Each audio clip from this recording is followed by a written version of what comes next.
Another edition of Bridge to Faith. I'm your host, Mutahir Sabri, and today's program we have some very wonderful activities for you.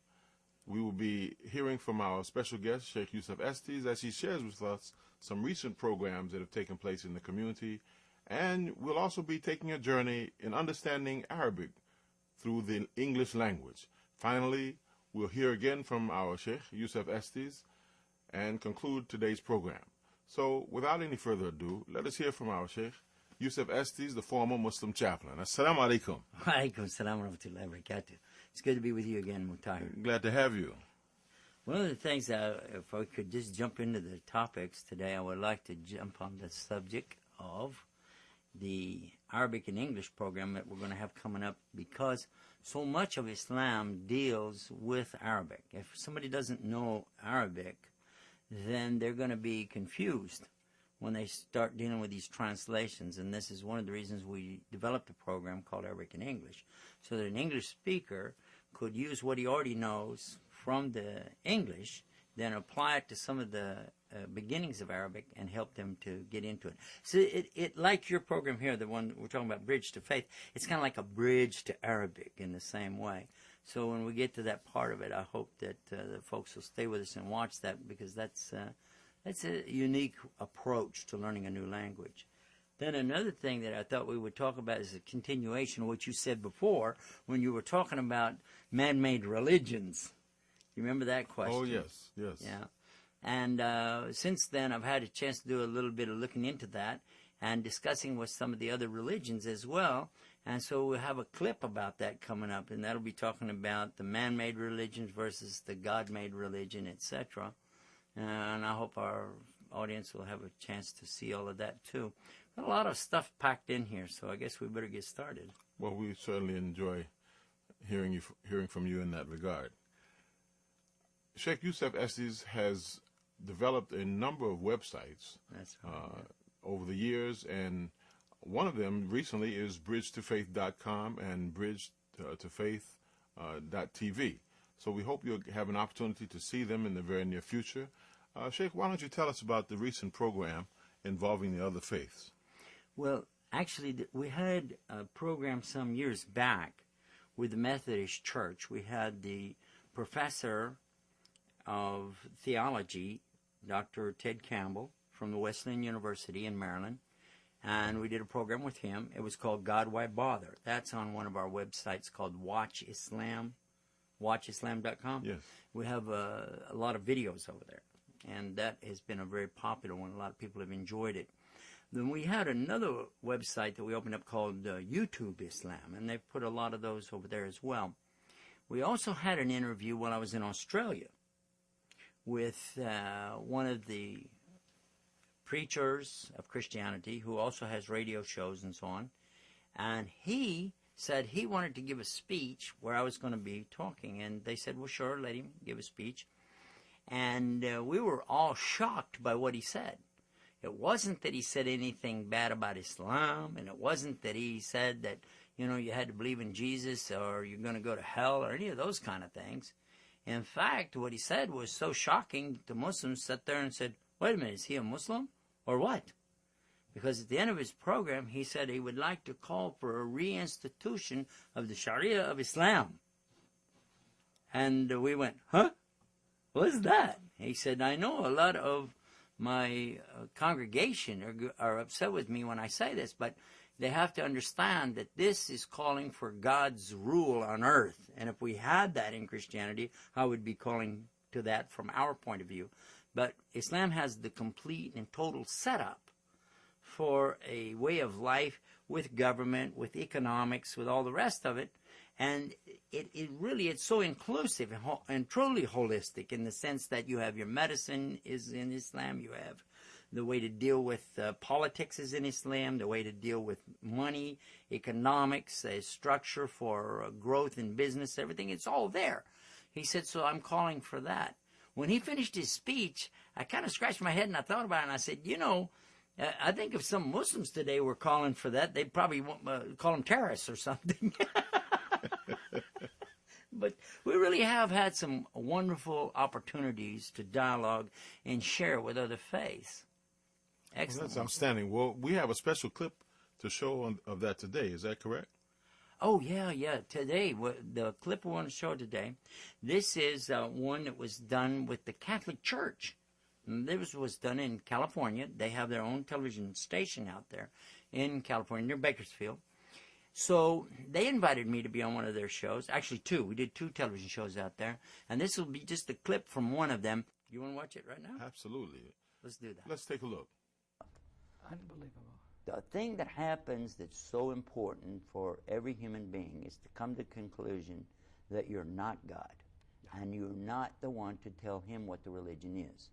A priest, a bishop, a pope, a minister, a pastor, they don't have the right to redefine God's religion and come up with something new and say, guys, today we're going to do this. Tomorrow we'll do that.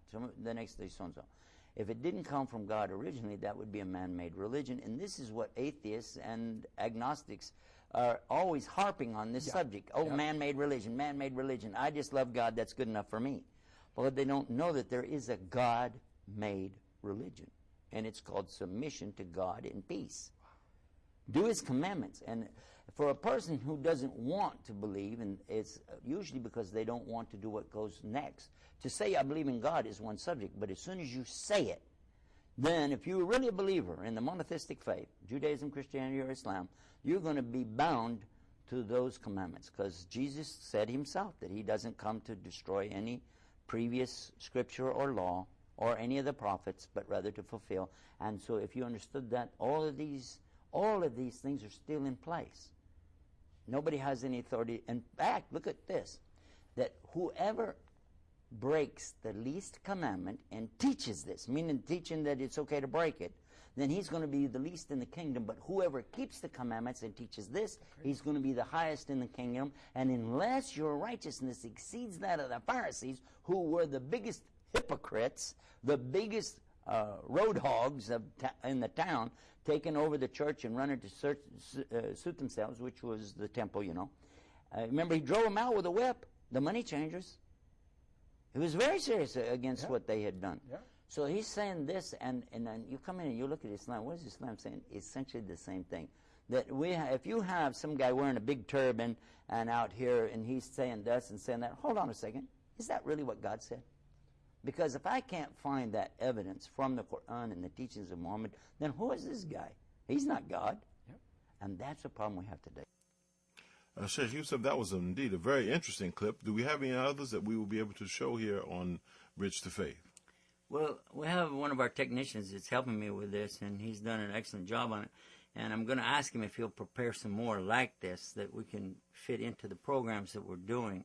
Because I really enjoyed the chance to be out there and work with them. I didn't dream that they would do such a high-quality job and promote this from Islamic perspective. I was shocked, you know.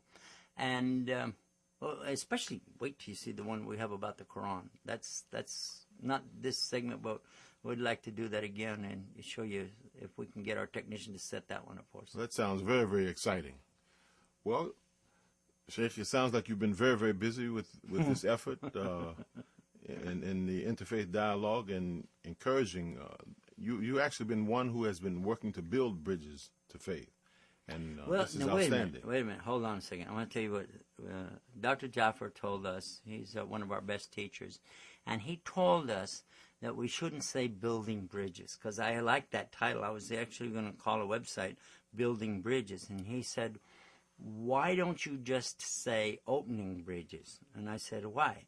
He said, well, in Islam, as we know, Allah has already perfected everything for our religion, and we don't really have any business going around saying that we're adding to or taking away from it, right? I said, well, that's true.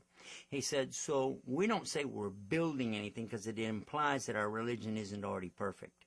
He said, what we say is we're opening the bridges that are already there. We just forgot they were there and let the people find how to get their way to Islam. And I had to immediately agree what he said is correct. So that's why we just say bridge to faith. We didn't say we built it or anything like that. But what we would like to do, though, is keep opening up these bridges and opening up the doors and opening up the ways for people to see the perspective of Islam.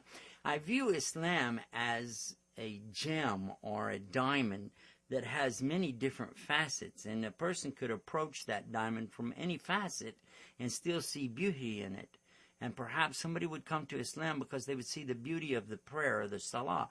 Another person might see the beauty of the zakah, the sharing of your wealth with others. They might see the beauty of how we should behave with our relatives and parents especially.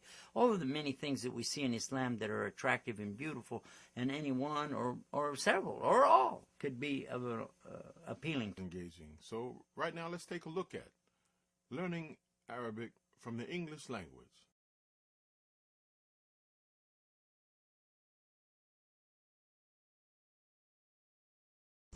All right, we're ready to get started again. We've been talking about the ocean, and we talked about the waves, and we were talking about the way that when you have the little peaks, and then you could put a dot below, a dot above, 2 dots, 3 dots, 2 dots below. I just want to remind us a little bit before we move to the next part of what we're doing with the Arabic and English, is that when you see a dot by itself below the line, you can assume that's going to be the sound of ba below. If you see a single dot above the line and it's a stick, only a stick under it, then you can say na, noon. If there are 2 dots, you can say ta. And if you see a set of 3 dots and there's just a single stick, then you can say tha for 3. And that's the as in with. It's real light. 3 with. It's a very light TH sound. Then 2 dots below the line, and we said yeah. Let's move now to the next series of the letters. And this is kind of fun because we're going to use some of the things we already know and come up with these sounds.